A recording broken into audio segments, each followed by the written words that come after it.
민선 7기 막바지를 향해 가고 있습니다. 인공지능 시대의 개막과 광주형 일자리, 광주 글로벌모터스 출범, 그리고 도시철도 2호선 착공 등 그야말로 광주는 대한민국의 미래로 가는 정의롭고 풍요로운 광주로 변해가고 있습니다. KCTV 초대석 이번 시간에는 이 변화들의 중심에 있는 이 변화들을 또 이끌고 계시는 이용석 광주시장과 함께합니다. 어서 오십시오. 예, 안녕하십니까. 네, 반갑습니다. 시장으로 취임하신 지 이제 3년여를 지나가고 있습니다. 예. 정말 이 3년여라는 짧다면 짧은 시간 동안 많은 성과들을 이뤄내셨는데요. 어떻게 보면 또 시장님께서 일만 하는 시장이다라는 이런 별명까지 붙을 만큼 많은 예. 일을 하셨어요. 도대체 어떤 일을 얼마나 많이 하신 겁니까? 예, 제가 시장이 되고 나서 보니까 음. 지역에 해결해야 될 일들이 참 많았고 네. 또 광주의 새로운 미래를 열기 위해서는 새로운 일을 많이 해야 했습니다. 그래서 제가 이제 일에만 빠져 있다 보니까 아마 주변에서 이제 연락도 없고 좀 서운하신 분들도 계시고 네. 그래서 일밖에 모르는 시장, 일만 하는 시장 이런 얘기도 나온 것 같고요. 네. 우리 김용집 시의회 의장이 계시는데 언젠가 이제 이렇게 축사 자리에 가서 축사를 하시면서 이용섭 시장이 아니라 일용섭 시장이다 이렇게 해서 네. 자중을 웃긴 적도 있습니다. 네. 저도 근데 그 별칭이 별로 그렇게 나쁘지 않아서 일용섭 시장 제 스스로도 그렇게 소개할 때도 있고요. 네. 그러다 보니까 이제 광주가 사실 많이 바뀐 건 사실입니다. 네. 그러니까 아까 말씀하신 것처럼 도시철도 2호선은 16년간이나 지역에 이제 갈등을 자아냈던 거 네. 아닙니까? 도시철도 2호선도 잘 착공하고 있고 그리고 제가 오면서 이제 캐스퍼라고 하는 자동차를 타고 왔는데 네. 광주형 자동차 공장도 완공이 돼서 캐스퍼도 생산되고 있고 네.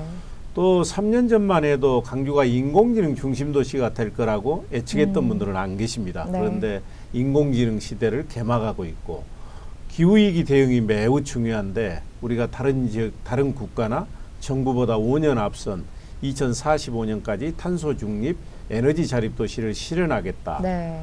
또 프로 배구단도 저희가 유치를 했고 대구하고 달빛 고속철도도 국가 계획안에 상정했고 이런 이제 수없는 일들을 하다 보니까 이제 네. 또 그렇게 평가해 주신 분도 계시고요.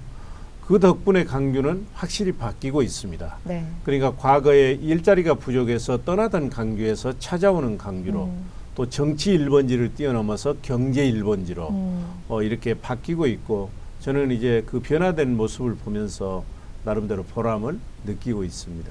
네, 정말 지금 이렇게 주어진 시간 동안 성과들을 하나하나 나열하기에는 시간이 좀 부족할 것 같다라는 생각이 예. 드는데 그래도 이 성과들 중 하나씩은 조금씩 저희가 좀 여러분께 설명을 드리도록 하겠습니다. 대표적인 성과로 또 광주형 일자리 빼놓을 수 없잖아요. 예. 말씀하셨다시피 GGM 공장이 착공한 이후로 여기에서 이제 캐스퍼라는 차가 그야말로 대박 인기를 얻고 있습니다. 예. 어느 정도인가요? 한마디로 얘기하면 차가 없어서 못 팝니다. 네. 그러니까 이제 캐스퍼는 1년에 7만 대에서 10만 대를 생산하는데 네. 금년에는 이제 9월부터 생산하기 때문에 12,000대를 생산하거든요. 네. 근데 9월 14일 날 캐스퍼는 이제 온라인으로만 예약받고 판매를 합니다. 네. 근데 하루에 18,940대가 예약이 들어왔습니다. 네. 그러니까 금년에 만들 것보다 더 많이 들어온 거죠. 네. 그러니까 이게 현대차 역사상 가장 이제 높은 그 예약률이고요. 네. 저도 예약을 했습니다만 내년 상반기에나 차가 이제 나온다고 그러고요. 네. 물론 이제 간용차가 나와서 제가 타고 다니는데 네. 그럼 왜 이렇게 조그만 경차가 인기가 좋을까? 그건 저는 결국은 품질이라고 생각을 해요. 네. 과거에 이제 경차 하면 안전하지 못하다, 사양이 단순하다, 그리고 디자인이 비교적 볼품없다 이랬지 않습니까? 네. 이 세 가지를 완전히 극복을 했습니다. 이게 매우 든든하게 나왔어요, 차가. 네. 그리고 그 조그만 차에 이 에어백이 7개나 달렸습니다. 그리고 이제 실제 저희가 제한 속도가 이렇게 초과하지 않는 곳에서 140km로 달렸는데도 네. 그 조그만 차가 전혀 요동이 없고 흔들림이 중형차나 없고. 네. 예, 대형차를 타는 것과 같은 안락함이 있고 네. 이제 그렇습니다. 그래서 이제 많이 팔리는 것이고 근데 이제 이 차가 앞으로 이제 얼마나 경쟁력을 가지고 지속 가능성을 갖느냐 그게 중요할 거 네. 아니겠습니까? 저는 이제 세 가지라고 보는데 이거는 노사 상생이 매우 중요합니다. 그렇기 때문에 제가 자주 얘기를 합니다만 GGM 광주 글로벌 모터스 공장은 대표부터 직원까지 모두가 노동자고 모두가 경영자라고 하는 생각을 가져야 됩니다. 그렇게 해서 노사가 하나가 돼야 되고 두 번째는 이제 첫 차가 나왔을 때 이게 확실하게 판매가 돼야 되는데 네. 이거는 이제 일단 성공이 됐어요. 마지막으로 세 번째는 결국은 이제 자동차 시장의 대세는 친환경 자율주행차입니다. 그렇죠. 근데 우리는 이게 내연차거든요. 네. 왜 그러면 내연차로 시작했냐? 작년에 우리나라에 등록된 차가 한 190만 대 정도 되는데 네. 이 중에 수소차나 전기차는 2%가 안 됩니다. 그러니까 우리가 친환경 차를 만들면 수익이 없는 거예요. 예. 그래서 언제든지 자동차 시장의 미래 변화를 보면서 친환경 차로 전환할 수 있도록 이 자동차 공장을 최첨단 유연 시스템으로 만들었습니다. 네. 그러니까 현재 라인에서 그냥 전기차, 수소차도 생산할 수 있도록 했기 때문에 네. 그 문제는 이제 시민들께서 걱정을 안 하셔도 되고요. 이렇게 3년도 안 돼서 어찌 보면 자동차 공장을 짓고 이게 새로운 차가 나온다는 건 기적에 가깝거든요. 네. 이거는 시민들께서 적극적으로 도와주신 덕분이고 네. 이 자리를 빌려서 감사의 말씀을 드리겠습니다. 네. 이렇게 광주형 일자리와 함께 또 광주의 발전을 이끄는 또 하나의 축 하나가 있습니다. 광주 인공지능인데요. 예. 정말 많은 분들이 인공지능을 선택한 것은 신의 한 수였다라고 평가를 하는데 정말 그 산업들 중에서도 먹거리 산업들 중에서도 굉장히 종류가 다양한데 이렇게 발전을 이끄는 요인으로 인공지능을 선택하신 이유가 있으실까요? 예, 잘 아시는 것처럼 우리 광주는 정의로운 도시 의향입니다. 네. 나라가 어려울 때마다 시대 정신과 대의를 쫓아서 자기 희생을 통해서 역사의 물꼬를 밟은 것이니까 정의로운 도시인데 네. 오히려 정의롭다는 이유만으로 보수 정권에서 오랜 차별과 소외를 받고 그러다 보니까 경제적으로는 매우 낙후돼 있었습니다. 네. 그래서 2012년부터 일자리가 부족하고 살기가 팍팍해서 이제 떠나는 사람이 늘었고 2018년 같은 경우는 8,100명이 떠났어요. 네. 그런데 그중에 60% 이상이 안타깝게도 20대, 30대였습니다. 네. 그래서 저는 제가 시장이 되고 나서 이 광주의 정의로움에 풍요로움을 더하는 것이 제 역할이다. 광주는 정의롭다는 이유만으로 잘 살아야 된다. 정의로운 도시가 잘 살아야 역사가 교훈을 줄 수 있다. 이런 생각을 가진 것이죠. 네. 그러면 어떻게 해야 정의로운 도시 광주를 잘 살게 할까? 근데 지금 현재 이제 앞선 도시들을 따라잡으려면 차선을 바꾸고 추월을 해야 되는데 네. 그건 매우 어렵습니다.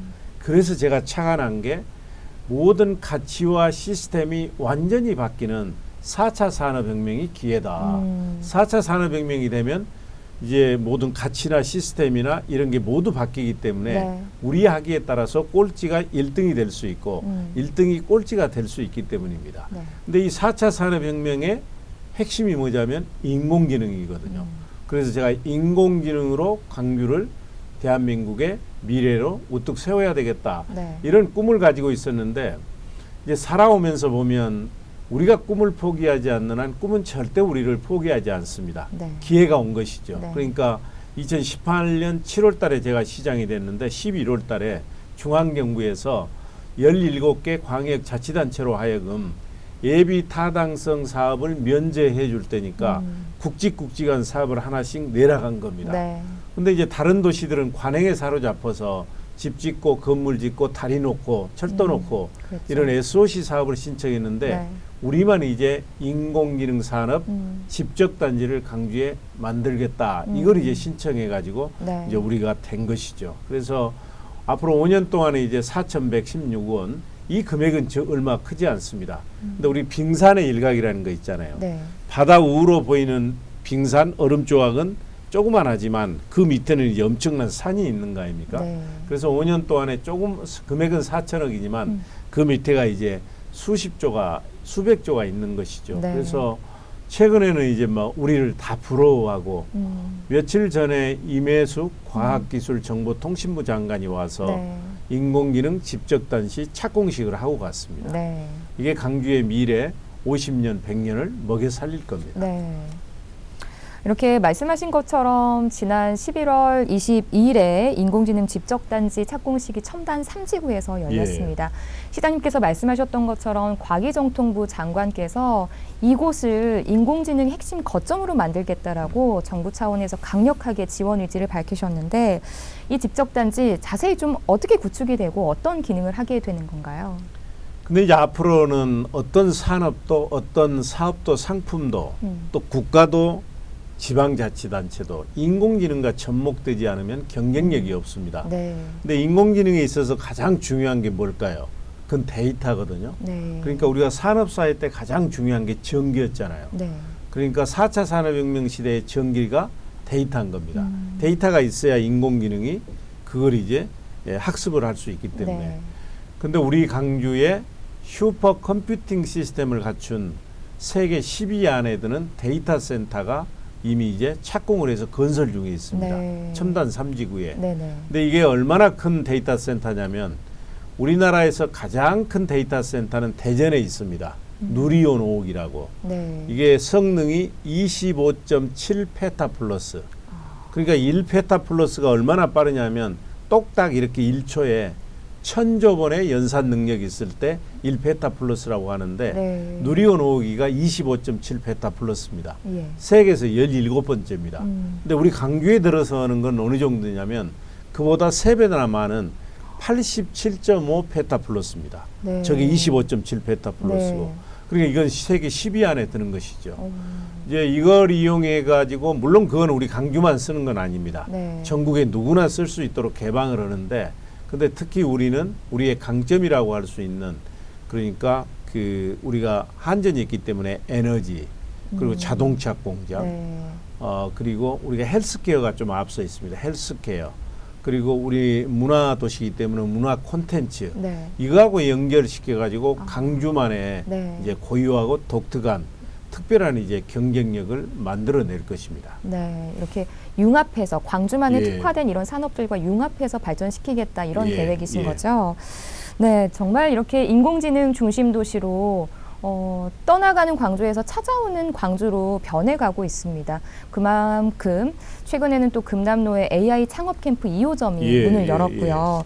광주에 이렇게 불고 있는 인공지능 새 바람이 좀 어떻게 느껴지시나요? 어떠세요? 근데 이제 참 서운한 게 네.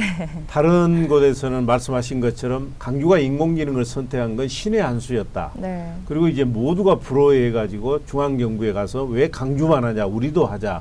지자체들이 이렇게 탐을 내고 있거든요. 네. 근데 아직 우리 시민들께서는 좀 그걸 못 느끼시는 것 예, 같아요. 체감을 아직 예, 좀 시간이 필요한데 네. 근데 이제 분명히 아까 그 떠나는 강주에서 돌아오는 강주, 찾아오는 강주로 바뀌었다고 하는 걸 실감할 수 있는 게 네. 지금 그러니까 경쟁력 있는 인공지능 기업들이 수도권이나 애국에서 네. 우리 강주에 122개가 업무 협약을 체결하고 네. 여기에 둥지를 들고 있습니다. 네. 이게 과거 같으면 상상할 수가 없는 거죠. 네. 여기에 있는 기업들이 일방적으로 떠났는데 수도권에 있는 기업들이 내려오고 있습니다. 네. 근데 이제 이분들이 내려오면서 저에게 이제 묻는 질문이 있습니다.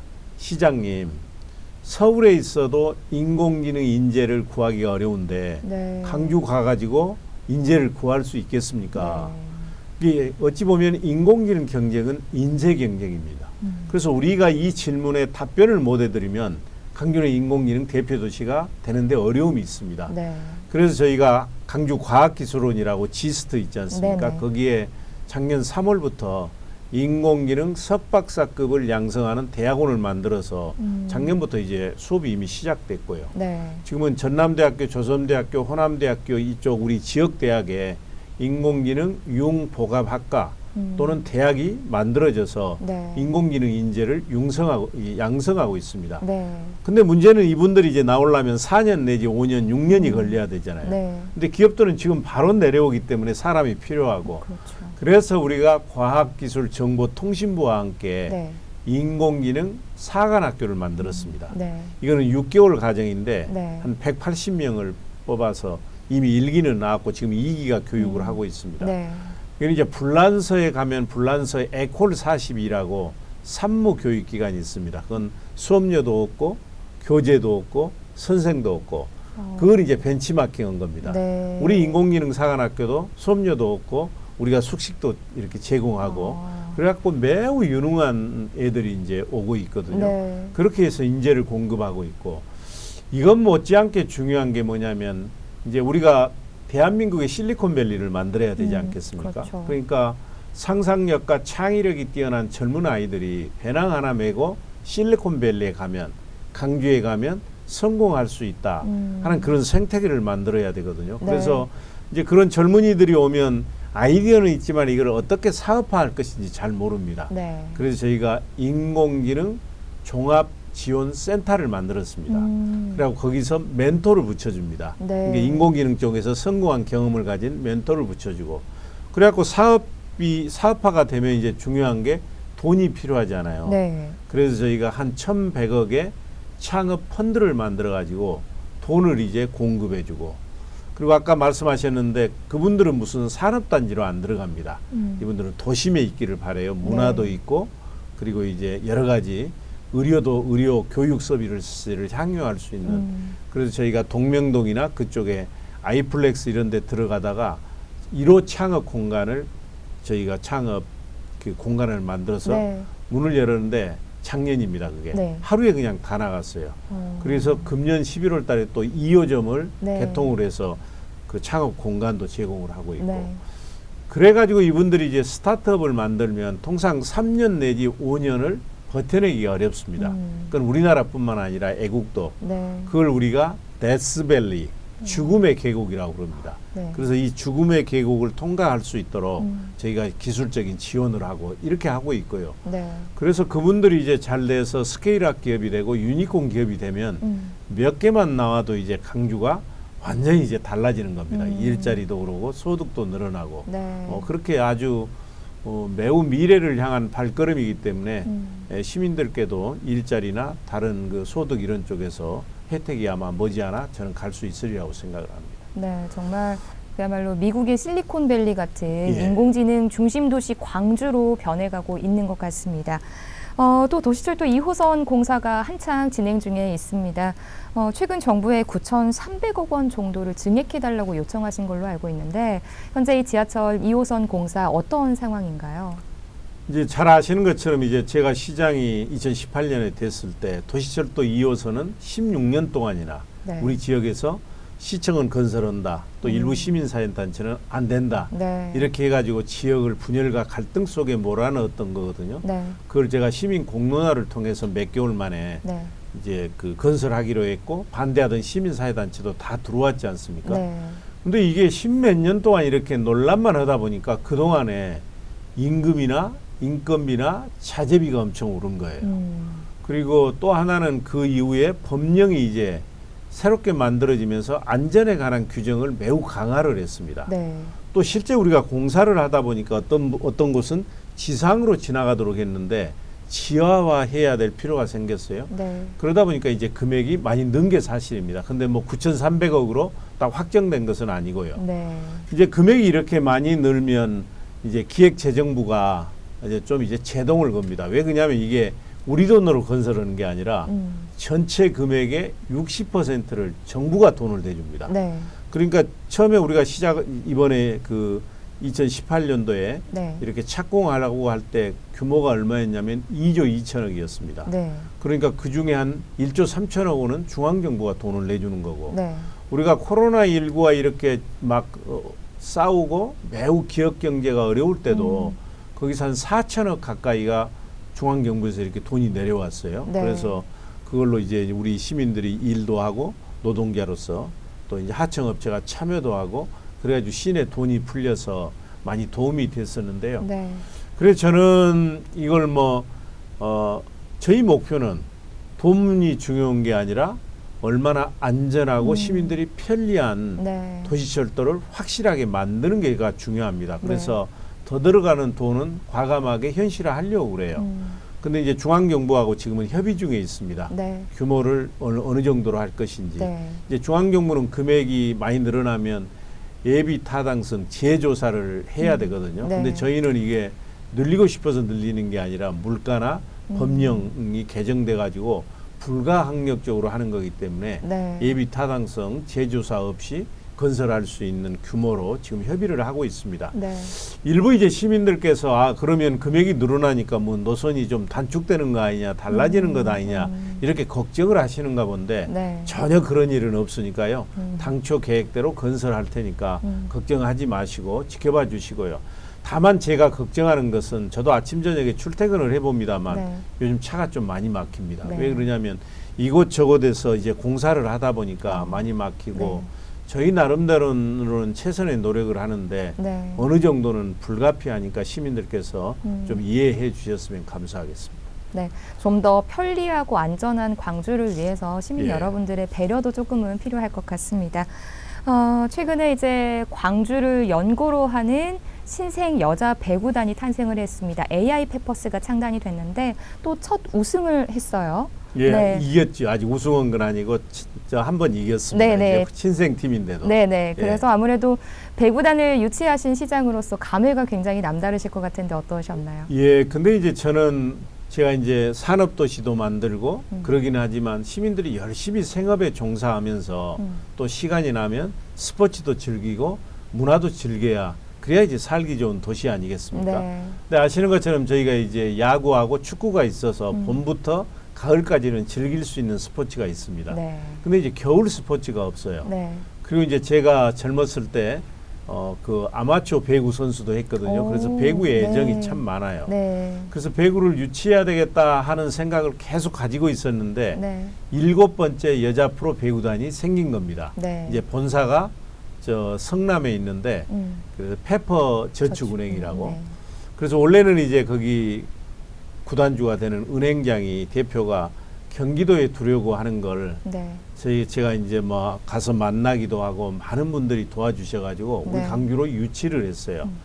배구단 이름도 우리 광주가 AI 인공지능 대표도시잖아요. 네. 그리고 또 인공지능을 이용해서 공격도 수비도 과학적으로 하면 많이 이길 수 있잖아요. 그래서 제가 AI 페펄스로 제안을 했는데 네. 또 장 매튜 대표께서 그걸 받아들여 줬어요. 그래서 우리 구단 이름이 AI 페펄스고 네. 광주가 연고지고 벌써 여기서 여러 번 게임을 했는데요. 최근에도 저도 이제 가끔 가서 보는데 우리 시민들이 그렇게 즐거워하십니다. 그래서 많이 보람을 느끼고 있고요. 네. 금년 겨울은 우리 심심하지 않고 시민들이 재밌게 배구 보실 수 있을 것 같습니다. 네, 아무래도 또 그 염주체육관 일대를 가면 예전에는 조금 삭막하다고 해야 될까요? 그랬는데 요즘에는 저녁에 보면은 뭐죠? 페퍼 스타디움이라고. 페퍼 스타디움이라고 네, 이렇게 전광판도 붙어있죠. 이렇게 있어가지고 확실히 그 일대가 많이 밝아졌더라고요. 또 하나 기쁜 소식은 그 장매튜 이분은 이제 우리나라 그 장씨인데 네. 어려서 이제 이민을 갔어요. 그래서 네. 지금 미국 국적인데 예.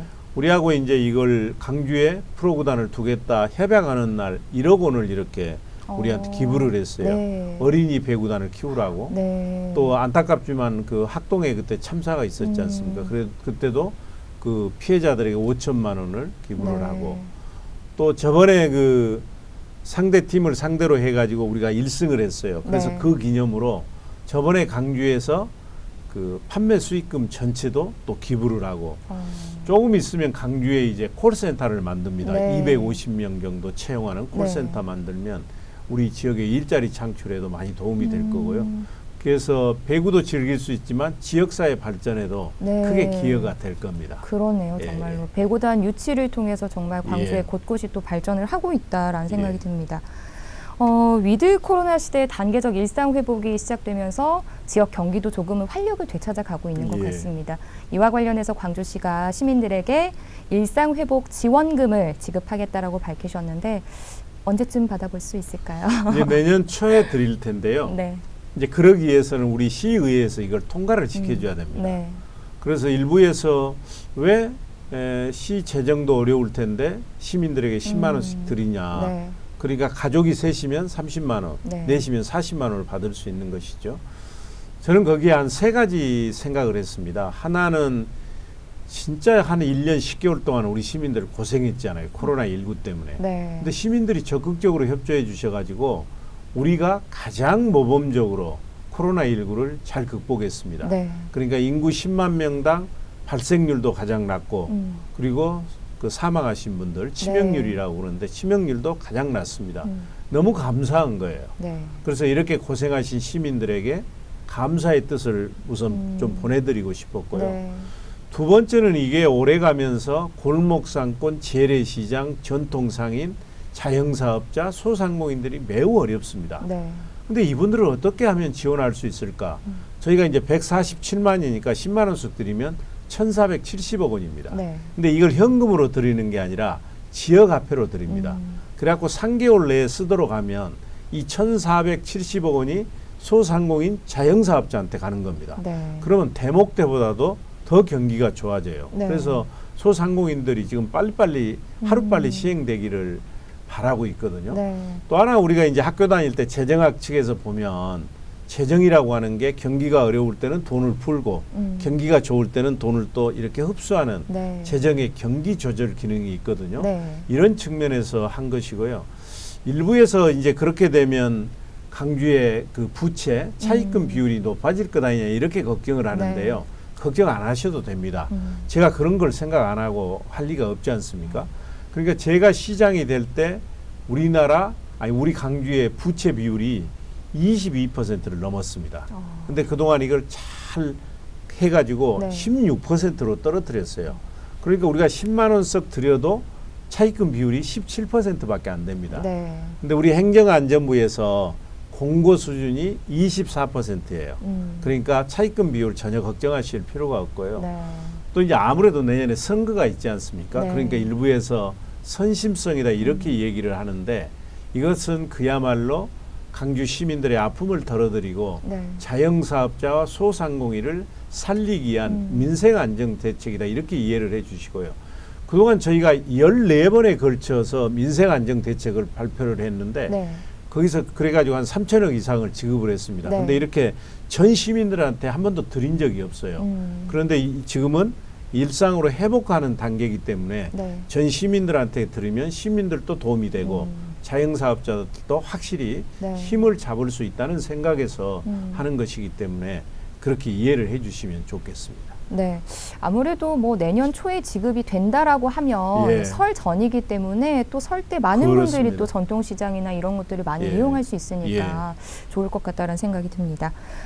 그리고 앞서 시장님께서 말씀해 주셨지만 광주에서는 전국에서 유일하게 신생아 수가 계속해서 증가를 하고 있습니다.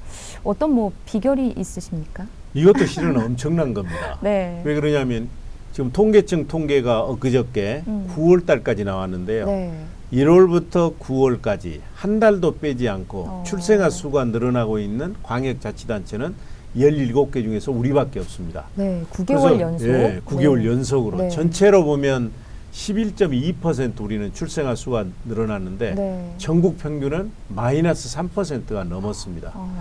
그러면 이거는 반짝 효과냐, 우연히 이루어진 일이냐? 네. 절대 그렇지 않거든요. 네. 지금 영국 옥스퍼드 대학의 인구문제연구소가 있는데 여기에서 세계에서 인구가 가장 먼저 사라질 나라로 대한민국을 꼽고 있습니다. 그러니까 이거는 매우 심각한 거예요. 네. 근데 우리 강주는 나라가 어려울 때마다 항상 시대를 선도했잖아요. 네. 저는 출생아 수 문제를 해결하는 것도 시대를 앞서온 우리 강주가 해결해야 될 매우 중요한 과제다 해가지고 시장이 되자마자 네. 아이나 키우기 좋은 마음 편한 강주 만들기 네. 그 정책을 추진을 했습니다. 네. 그러니까 만남, 결혼, 임신, 출산, 보육, 그리고 일, 가정, 양립 네. 이렇게 6단계로 생애 주기를 나누어 가지고 맞춤형 이제 그 혜택을 드리고 있거든요. 네. 대표적인 건 몇 가지만 말씀을 드리면 네. 강주에서 아이를 낳으면 출생 축하금이 우선 100만 원이 나갑니다. 네. 그리고 24개월 될 때까지 그러니까 2달 될 때까지 매달 20만 원씩 드리거든요. 네. 그럼 이게 480만 원이지 않습니까? 축하금 100만 원까지 하면 580만 원을 드리고 네. 돈뿐만 아니라 이제 아이를 키우다 보면 엄마 아빠가 아이를 맡겨야 될 때가 있습니다. 근데 이제 불안하잖아요. 네. 대고 맡기기가. 그게 강주시가 직접 24시간 아이 돌봄 센터를 운영을 합니다. 네. 그리고 이제 아이가 또 아플 수도 있잖아요. 그러면 엄마가 휴가를 내야 되는데 그럴 필요 없이 저희가 전문 보육사를 네. 이렇게 드립니다. 그러면 네. 때 되면 약도 먹이고 이야기책도 읽어드리고 그리고 아이 낳으면 이제 병원에서 퇴원하더라도 산후 관리가 어렵습니다. 네. 그래서 간호원 출신들 그분들 집에 은퇴하고 계신 분들을 교육을 시켜서 집에 이렇게 공공 서비스를 제공하도록도 하고, 그리고 요즘 이제 좀 늦게 결혼하잖아요. 그러니까 임신이 잘 안 되는 난임 부부들이 많습니다. 네. 그래서 이분들이 돈도 많이 들어가지만 몸이 많이 상해요. 그래서 저희가 한방 서비스까지 포함해서 적극적으로 지원을 해가지고 네. 난임 부부들이 한 1,400쌍이 임신을 했습니다. 오. 이런 것들이 이제 종합적으로 네. 이제 감안되고, 또 하나는 우리 젊은 부분들이 강주에서 아이 낳아도 이 아이들이 강주에서 꿈을 키울 수 있겠구나. 왜 그러냐면 강주형 일자리 사업도 성공했죠. 또 네. 인공지능도 이렇게 이제 미래를 향한 건데 잘 되고 있죠. 네. 그런 생각들을 가져서 아마 아이가 늘어나는 것 같습니다. 그래서 이제 문재인 대통령이 이걸 들은 거예요. 그래가지고 수석회의에서 네. 강주의 그 우수 사례를 전국으로 확산시켜라 네. 해가지고 우리 국장이 가서 설명도 하고, 네. 내년부터는 이제 정부에서 우리하고 비슷하게 합니다. 이걸 벤치마킹 해가지고 네. 예산이 통과되면 정부에서 이제 200만 원을 아이 낳으면 줘요. 그러니까 그 중앙정부에서 100만 원, 지자체에서 100만 원, 그리고 12개월이 될 때까지 매달 30만 원씩 드리는데 우리는 이제 그보다 더 이제 금액도 많이 드리고 또 차별화된 서비스를 제공을 합니다. 네, 이제 뭐 맘 편한 아이나 키우기 좋은 광주가 아니라 대한민국까지 이제 넘어서게 된 그렇습니다. 네, 그런 정책이 예, 됐네요. 최근에는 이제 광주시가 청년들과 신혼부부 그리고 무주택자 서민들을 위해서 광주형 평생주택 그리고 누구나 집 이런 거를 공급하겠다고 밝히셨는데 어떤 건가요? 근데 이제 저희가 주택 보급률이 107%예요. 네. 그러니까 집을 한 채씩만 가지면 7%가 남는 거예요. 네. 그리고 지금 짓고 있는 주택들이 많거든요. 재개발, 재건축, 그리고 민간공원 사업하면서 거기도 일부 이제 네, 주택이 네. 만들어지고, 그렇게 되면 이제 120%가 넘습니다. 네. 그렇게 되면 민간주택이나 분양주택은 부족하지가 않아요. 충분히 공급되거든요. 네. 근데 이렇게 주택을 충분히 공급해도 집값이 비싸잖아요. 그러니까 구하기 어려운 분들이 계세요. 맞아요. 그게 이제 청년, 신혼부부, 네. 그리고 아이들을 키우거나 부모님을 모시고 계시는 집 없는 서민들. 네. 그래서 이분들을 위해서 대책을 강구해야 되겠다 해가지고 저희가 두 가지를 하고 있는데, 하나가 강주형 평생주택입니다. 네. 이거는 이제 물론 공공임대주택인데요. 네. 지금까지 공공임대주택하고는 근본적으로 다릅니다. 지금까지 공공임대주택은 뭐 13평이랄지 조그만 아파트였잖아요. 네. 그리고 이제 이게 좀 외진데 교통도 불편하고 남들이 보면 좀 소외감 느낄 수 있는 그런 곳이었는데, 네. 이번에 우리가 추진하는 것은 국내 최초인데 실평수가 33평까지 합니다. 그리고 본인이 마음만 먹으면 평생을 살 수가 있고, 네. 우선 저희가 이제 시범 사업을 하는데 시범 사업을 460세대를 내년에 이제 분양해가지고 2025년에 입주를 하는데, 네. 상무지구에 아주 교통 요지, 네. 도시철도 2호선이 이제 지나가는 곳에 하거든요. 네, 네. 그거 끝나고 나면 한 2,300세대를 첨단 3지구에 하는데, 네. 거기도 이제 도심이고요. 네. 이렇게 해서 공급하기 때문에 인기가 매우 있고요. 또 하나는 이제 이것도 색다른 건데 누구나 집이라고. 네. 이거는 어떻게 하는 거냐면 이제 처음에 저희가 10년 임대인데, 네.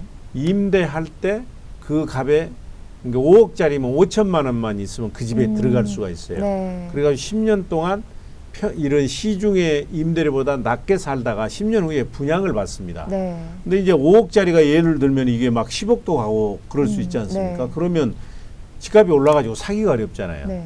근데 이거는 처음에 임대 들어갈 때 정해진 가격으로 들어갑니다. 그러니까 집값이 5억이 오른다, 7억이 오르면 네. 사업자한테 돌아가는 게 아니라 그 우리 입주민 시민들한테 돌아가는 네, 거예요. 네, 네. 누구나 집. 네. 그래서 매우 인기 있는 이제 집이 될 텐데, 이제 이러한 주택을 아까 말씀드린 것처럼 청년들, 신혼부부들, 또 아이나 키우기 좋은 강주 만들고 연결을 시켜야 되니까 네. 아이를 가진 무주택자, 또 요즘 어머니 아버지들 안 모시려고 그러시잖아요. 그래서 네. 부모님을 모시고 있는 무주택자, 여기에 이제 집중적으로 공급을 할 겁니다. 네. 정말 몇 년 후면 모두가 다 잘 사는 네. 광주 시민들이 될 것 같은 그런 생각이 듭니다. 예. 네. 최근에 이제 뭐 시청 간부들 그리고 언론인들이 뽑은 10대 핵심 성과를 보니까 전국 최초 최중증 발달장애인 융합 돌봄센터 운영이 있더라고요. 예. 어떤 곳인가요? 이게 이제 가끔 언론이나 이제 외부인들이 저한테 물어봐요. 3년 네. 6개월 동안 우리가 지금 얘기한 것처럼 많은 일을 했잖아요. 네. 근데 그 중에 시장이 가장 잘했다고 생각하는 것, 보람 있는 것 하나를 뽑으라고 그러거든요. 네, 네. 그러면 그분들은 이제 통상 뭐 도시철도 2호선이랄지 강주형 일자리랄지 그쵸. 인공지능이랄지 이걸 얘기할 줄 알아요. 네. 근데 제 답변은 뭐냐면 국내 최초로 365일 24시간 1대1 체중증 발달 장애인 돌봄 센터를 만든 걸 제가 얘기를 합니다. 네. 그럼 그분들이 그게 뭔데 그러거든요. 네. 근데 작년 6월 달에 우리 그 23살 먹은 체중증 발달 장애인하고 엄마하고 자살을 했어요. 네. 왜 그래?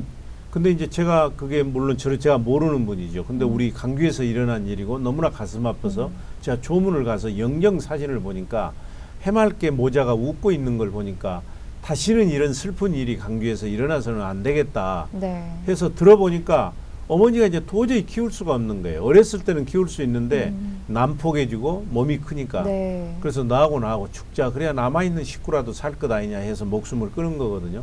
그래서 이런 일을 막기 위해서 제가 지시를 해서 금년 3월 달에 국내 최초로 체중증 발달 장애인 돌봄센터가 만들어졌습니다. 네. 그러고 나서 얼마 있다 이제 댓글이나 뭐나 이런 데 많은 글이 왔어요. 고맙다고. 네. 근데 기억에 남는 게 편지가 하나 왔는데 이분은 이제 여수에 사시는 분이에요. 네. 근데 이분도 아이가 그렇게 폭력적이에요, 매우. 그러니까 수도권이 오고 전국을 다 다닌 거예요, 애를 맡기려고. 네. 근데 다른 데도 이제 비슷한 시설이 있는데 거기는 1대1이 아니라 뭐 예를 들면 4대1이라든지 남만 이렇게 한다든지. 네. 네. 근데 이 아이가 하도 이제 폭력적이고 그러니까 다 며칠 만에 돌려보내는 거예요. 네. 이게 아버지가 마찬가지로 너하고 나하고 죽자. 그래야 엄마도 살고 누이도 살고 남아있는 가족이라도 살 거 아니냐 해갖고 목숨을 끊으려고 오는데 우리 이 공고를 본 거예요. 체중증 발달 장애인 돌봄센터. 네. 그래서 여수 집이고 뭐고 그냥 강주로 이사를 왔어요. 예. 그래가지고 거기다 이제 맡긴 거예요. 근데 너무나 신기하게 얘가 잘 적응을 하는 거예요. 그래서 처음에는 걱정이 돼가지고 엄마가 계속 유리창으로 본 거예요. 네. 얘가 언제 뛰쳐나올지 모르니까. 네. 근데 한 달에 한 번 정도는 애를 집에 데리고 갈 수 있거든요. 네. 근데 아이가 순한 양이 돼버리고 엄마를 그렇게 오. 안아주고 자기가 만든 작품들 그림도 가져오고 네. 완전 이제 살게 된 거예요. 네. 근데 그 얘기를 듣고 얼마 전에 김부겸 총리가 와가지고 저 보건복지부 차관하고 네, 네. 거기를 방문한 거예요. 네. 그래갖고 같이 저도 갔죠. 네. 네. 근데 그분들이 그러는데 평소에는 살 수가 없었어요. 이분이 5층에 사는데 이 전기줄 있지 않습니까? 네. 아이가 전기줄만 보면 가위로 다 자르고 다니는 거예요. 그럼 그 화재도 날 수 있고 네. 전기가 나가버리잖아요. 위험하죠. 그리고 5층인데 문을 열고 집에 있는 아리형이고 이런 거고 밖에다 막 던지는 거예요. 네. 그러니까 밑에 사람이 지나가면 맞으면 큰 피해를 그렇죠. 입잖아요. 그래서 네. 살 수가 없었어요. 네. 그래서 이제 이게 생기면서 너무 감사한 거예요. 그래서 이제 총리께 그분들이 건의를 했는데 강주만 하지 말고 전국적으로 하자. 네.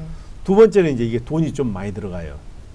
뭐 이렇게 계속 이렇게 전담이 있어야 네. 돼요. 1대1도 해야 집도 되니까. 얻어야 되고. 예. 근데 이걸 그러니까 3년 기한으로 하거든요. 근데 네. 3년 하지 말고 오늘 때까지 다 해달라. 그리고 일부는 지금 못 들어와요. 예, 시설이 적으니까 지금 네. 2군데 운영하고 있는데 네. 그래서 강주에 예산 지원을 해가지고 원하는 사람은 다 해달라. 음. 그래서 이제 총리하고 이제 그 보건복지부 차관이 이게 참 좋다고는 갔는데 네. 돈이 한정돼 있다고 걱정을 하길래 그럼 다른 지역까지 확산 못 시키면 광주라도 좀 지원을 해달라. 네. 그렇게 해가지고 저희가 예산 신청을 해놓고 있습니다. 네. 정말 저도 아까 말씀하셨다시피 뭐 도시철도 2호선 이런 거 말씀하실 줄 알았는데 체중증 발달장애인 돌봄센터 참 가슴이 따뜻해지는 예. 그런 사업인 것 같습니다. 예. 네. 정말 지난 3년 동안 이렇게 쉼 없이 달려오신 결과 이렇게 많은 성과들이 있었는데요. 이를 바탕으로 이제 더 크고 더 강한 광주를 계획하고 계신다고 예. 들었습니다. 네, 어떤 건가요? 그래서 제가 시정 목표를 처음에 말씀드린 것처럼 정의롭고 풍요로운 강주 건설에 두었는데 네. 저는 이제 어느 정도 그거는 방향을 잡았다고 봐요. 그럼 계속 저희가 이제 새로운 발전 계획을 세워야 강주가 발전할 수 있거든요. 네. 그래서 얼마 전에 제가 기자 간담회 하면서 다음번 목표는 더 크고 더 강한 강규를 만드는 것이다. 네. 이제 코로나19가 끝나면 세상은 완전히 바뀔 것입니다. 대전환의 시대가 오거든요. 네. 그래서 광주 대전환 준비단을 만들어서 더 크고 더 강한 강주 시대를 열겠다. 그래서 12월 초에 이제 준비단 만들어서 1월 달에 그걸 이제 발표하기로 했거든요. 네. 왜 그러냐면 이러한 방향들이 미리 나와줘야 지역 내의 분열과 혼란을 막고 네. 그리고 방향성을 확실히 잡아가고 있기 때문입니다. 네. 그래서 이제 저는 예를 들면 저는 기본적으로 강주 전남이 통합해야 된다고 생각을 해요. 그게 강주 전남은 천년을 함께 해왔기 때문에 네. 그리해야 상생하고 동반 성장하고 발전할 수 있습니다. 그 전 단계로 강주 인근에 보면 5개 시군이 있거든요. 네. 장성, 한평, 담양, 뭐 화순, 나주. 네. 여기를 이제 빛고울 메가시티라 해가지고 200만 도시를 만들어서 30분 내에 오고 갈 수 있는 네. 그런 시티도 만들고 그리고 이제 그 대구하고 달빛 고속철도를 건설하기로 했지 않습니까? 네. 이걸 빨리 착공해서 건설이 되면 대구 광주가 이제 1시간대에 오고 갈 수가 있습니다. 그러면 우리 강주가 아주 이제 킬러 콘텐츠를 가진 공연 하나 만들면 1,800만이 여기서 오는 거예요. 네. 그런 1,800만 동서광역 경제권도 구축하고 네. 이제 강주천 시대를 여는 데서 뛰어넘어서 이제 영산강 시대도 열어가자 하는 네. 이런 큰 그 그랜드 비전을 만들려고 하고 그러면 궁극적으로 나가야 될 강주의 모습은 어떤 거냐? 제가 이제 한마디로 정리를 했거든요. 네. 그러니까 그린, 스마트, 펀시티. 그린은 뭐냐면 지금의 시대 정신은 친환경입니다. 네. 우리 지금 뭐 코로나19 그리고 뭐 긴 장마 이런 걸 우리는 이게 재난이다 재앙이다 이렇게 얘기를 하지만 실은 자연 입장에서 보면 살아남기 위한 몸부림입니다. 그래서 여기서 우리가 교훈을 얻지 않으면 인류나 지구의 지속 가능성이 없습니다. 네. 그래서 우리가 시대를 앞서온 강주가 이것도 앞장서야 된다 해서 2045년까지 탄소 중립 에너지 자립 도시를 만들겠다 했잖아요. 그래서 네. 그린이 이제 중요한 겁니다. 이거는 네. 친환경, 녹색 산업, 녹색 도시 그리고 숨쉬기 좋은 도시를 만들자는 거고요. 네. 그 다음에 스마트는 뭐냐면 우리가 아까도 얘기를 했습니다만 인공지능이 앞으로 강주에 50년, 100년을 먹이 살리는 거예요. 네. 그러니까 인공지능 첨단 도시 만들자 해서 스마트. 네. 근데 우리가 이것만 하다 보니까 강주는 사람들이 주말이면 갈 데도 없다. 그리고 재미가 없다. 테마 놀이공원도 없고 네. 예를 들면 창고형 할인 매점에서 뭘 살려면 대전까지 가야 되고 네. 이러면 이제 그야말로 살기 좋은 도시가 아니잖아요. 그래서 주말이면 시민들이 손잡고 놀러 갈 수 있는 테마공원, 놀이공원도 만들고 네. 그동안 한 60몇 군데 수목원이 대한민국에 있는데 우리 강주만 없었습니다. 네. 그것도 제가 와서 만들어서 내년 5월 달에 개장을 하거든요. 네. 네. 그리고 우리 시민들이 이제 쇼핑하는 것도 큰 편이거든요. 네. 그래서 창고형 할인 매점 같은 것도 전제가 뭐냐면 지금 있는 소상공인들과 상생할 수 있는 네. 그런 할인 매장도 만들고 해서 그린, 스마트, 펀시티를 만들자고 하는 것이죠. 그래서 한 내년 1월 달쯤 되면 그런 방향을 만들어서 시민들과 논의를 해 가겠습니다. 네. 정말 이렇게 정해진 시간 동안 그동안의 시장님의 성과를 또 이야기하다 보니까 시간이 좀 많이 부족한 것 같은데 그래도 이쯤에서 이제 마무리를 해야 할 것 같고요. 시장님 이제 끝으로 저희 시청자 여러분들께 그리고 광주 시민 여러분들께 한 말씀 부탁드립니다. 존경하는 강주 시민 여러분, 저희가 짧은 기간 동안에 떠나는 강주에서 찾아오는 강주, 정치 1번지를 넘어서 경제 1번지로 도약할 수 있었던 것은 시민 여러분께서 적극적으로 신뢰하고 도와주셨기 때문에 가능했습니다. 이 자리를 빌려서 깊은 감사를 드립니다. 그동안 어찌 보면 일자리 고속도로, 인공지능 고속도로를 만들었습니다. 근데 고속도로를 만드는 과정은 오히려 더 불편합니다. 그 고속도로들이 어느 정도 완공됐기 때문에 이제 조금 있다 우리 시민들께서 일자리 차량, 인공지능 차량 쌩쌩 타고 달리다 보면 우리의 일자리가 늘어나고 삶의 질도 높아질 수 있겠구나 이렇게 느끼실 수 있을 것입니다. 저는 앞으로 그동안 뿌렸던 씨앗들이 결실을 맺을 수 있도록 더욱 노력함과 동시에 새로운 강주 미래를 열기 위해서 그린, 스마트, 펀시티를 만들어 가겠습니다. 감사합니다. 네, 정말 지난 3년여 동안 뿌린 씨앗들이 결실을 맺을 수 있도록 남은 기간 동안 광주를 위해서 또 정의롭고 풍요로운 광주를 위해서 끝까지 또 최선을 다해 주시기를 당부드리겠습니다. 귀한 시간 내주셔서 고맙습니다. 감사합니다.